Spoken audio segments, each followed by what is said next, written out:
Time for sports with Jack Della Maddalena. And Jack, a huge fight coming up for you in the context of your career. Obviously, Dana White's Contender Series, middle of next month. First of all, how did it feel to get that call? Yeah, it's awesome. If you're in this sport, the sport of mixed martial art, getting that call I know it's not exactly the UFC, but just getting that sort of call that's in the same realm and you're getting that possibility to get that shot it's awesome. It's what you dream of if you're an MMA fighter. We've had a question come in from a fan on the old socials. So just make sure I get the right one for you so I credit the right person. One man. Yeah, yeah. No, we got a few here, but I'll start with this one because it kind of leads into everything else. Reese Jeffrey 2 on Twitter wants to know just a little bit about you and your background in the sport. So I figured that's probably a good way to launch into the interview. I started off playing. Basically my sporting career started off. I was playing rugby union since a young age, probably about the age of 8. As you guys in New Zealand probably that's a big thing over there. But yeah, that's what the sport I was put into as a young age due to my dad. He's a big fan of the sport. So yeah, into rugby union, and from a young age, I've always sort of just loved like the physicality of rugby, like trying to land some nice tackles and that sort of thing. Love the sport as well, but I was also really into WWE just on the side. But one day when I was probably 12, I realized that WWE actually isn't real when I saw like an MMA video. And from that point, I've been pretty much just hell intrigued by it and hooked on it, practicing where I could. And then at the age of sort of 15, just joined an MMA gym and just continued on the journey from that. Was there ever a thought to continue on with rugby, or did the combat sports side of things sort of just push rugby right to the side? Yeah, when my passion sort of swapped from rugby to MMA, I just pushed rugby to the side. But I played rugby at school. We had a good, solid school unit. So it was sort of after year 12 when I was training MMA at that point. But at year 12, last year of school in Australia, I think it's the same in New Zealand. But basically, I don't know, that strong team where it was like your schoolmates, some of your best friends played rugby. When that team bond was gone, I realized that, club rugby wasn't really my thing. I enjoyed basically MMA. I was just waiting for it basically when school was over. I made the full transition to MMA as my sport. How long was it between then and your first MMA fight? I had to wait till I was 18 to have my first MMA fight. So as soon as I turned 18, I pretty much had my first amateur fight. And pretty much competed when I was, had my first professional fight probably within the year. So it's pretty much after school, maybe 1 year, and then I was into it. The professional side of things obviously didn't start out too well. What were you thinking sort of after that second fight? Obviously, you were 0-2 to start your career. Yeah, starting off at 0-2, it's just it's tough sort of pill to swallow. Losing in general is a tough one to take, but it's an important thing to know, I think, in this sport when they're that inch of where you can win and lose is so small. So it's something you got to get used to, I guess, and learn from your losses. But obviously it's devastating, but it was basically just getting back in there and just proving that I'm better than being an 0-2 fighter and that I was better and I had more to give. So it's pretty much just staying on the grind, as they say, and just sticking at it and just slowly getting there until I had like a winning record and felt a little bit better. For anyone who hasn't seen you fight, obviously you got 9 wins on the trot now. Is there one win that sticks out, or is there one fight that you felt particularly showed off your skill set? I'm not really sure. I think all my fights I've sort of done showed some different skills, but no, not really. I all my fights I've learned stuff. I feel like I gave it my best in all my fights, so not really, to be honest.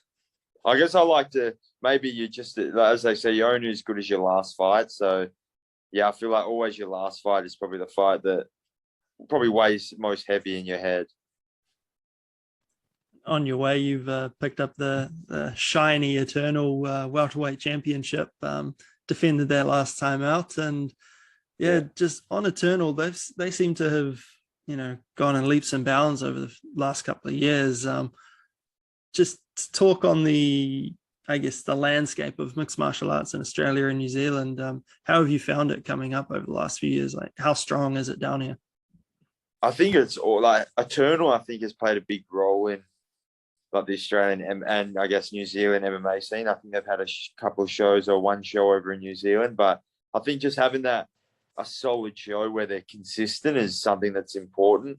A show that puts on consistent fights, and it's just good for competitors to know that like Eternal will have a show just around the corner. So if you can get fights pretty easily in Australia if you put the work in. So definitely having a consistent, solid show like Eternal with like the best fighters in Australia, I think it's just going to make Australian and I guess New Zealand MMA grow leaps and bounds, I think. On the Contender Series, I think you're the third Australian, if I've got my background right, to obviously get a chance in there after Chelsea Hackett and Jimmy Crute. Have you reached out to either of those two to, I guess, get a feel for what you're walking into? No, I actually haven't. I don't know. In my mind, I feel like it's just another fight. I'm just walking into another fight. Maybe I'm wrong and I get there and it's going to rock my socks or something. But no, I feel like, respect to those guys, I've watched both those. I'm fans of both those people, but I haven't really reached out. But maybe I will. I'll just give the heads up. But I feel like I know how to fight. I know the feelings you get in a fight. I feel like I'm ready to go. So we'll see what occurs. What's the plan like for getting over there? How, I guess, strict or how far out do you have to go from, landing there to the fight? And what does all that look like for you? We're gonna land in 2 weeks early, just sort of get like, it's quite a long flight, so just get accustomed to it. Be nice to get some sun because in Perth at the moment it's been pretty rainy. So it'd be nice to, I don't know, just get some nice sunny weather. Just get accustomed to it, get some training in. Just get there 2 weeks early so it's not too stressful when we get there and we have to do the last little like weight cutting stuff. And then I think only a couple of days before the fight, I think they just put you in a bubble. But I only think that's 3 or so days. But yeah, I think it's just get there, get acclimatized, and then go get this weight off and get the fight going. I'm excited. Do you do much research on your opponent, or do you leave that for the coaches? I do. Not. I've watched fights maybe once or twice, just like a few of them. I don't do anything crazy. Like I don't pull out a pen and pad. I just sort of look at, I guess, his style in a way, and like what his weaknesses, his strengths, that sort of thing. But I leave like to the like real technical stuff to my coaches, and they sort of give me just decent ideas. But I feel like not too much. I don't emphasize too crazily on video. I sort of focus more on just my own training, doing what I like, stick to my strength, work on my weaknesses, sort of thing. Probably should mention who you're fighting. Ange Loosa from Switzerland. He hasn't fought since, I think it's April 2019, and obviously you've been a lot more active than that. Do you feel like that gives you any sort of an edge? I don't know. I'm not sure. I think if you looked at my last fight, was pretty much going to be a year ago, for maybe just under a year. So I guess that's not very active. But I don't know. No, I don't think so. I think like we obviously both know how to fight, and I don't think so. I think we'll get in there and we'll throw down, I guess. Do you feel like with the Contender Series, people see it as, the UFC banner, and they sort of let it get in their head a little bit? I mean, like your approach, clearly it's another fight. Yeah. But do you think some people can't just switch to that mentality?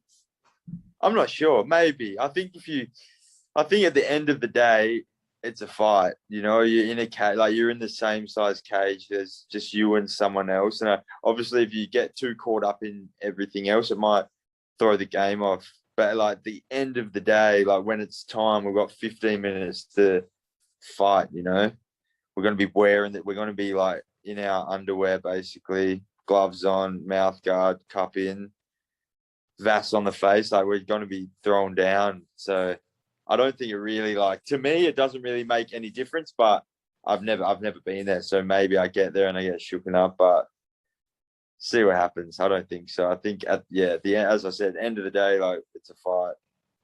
Don't let people like me get in your head with all these questions. That's definitely not what I'm trying to do.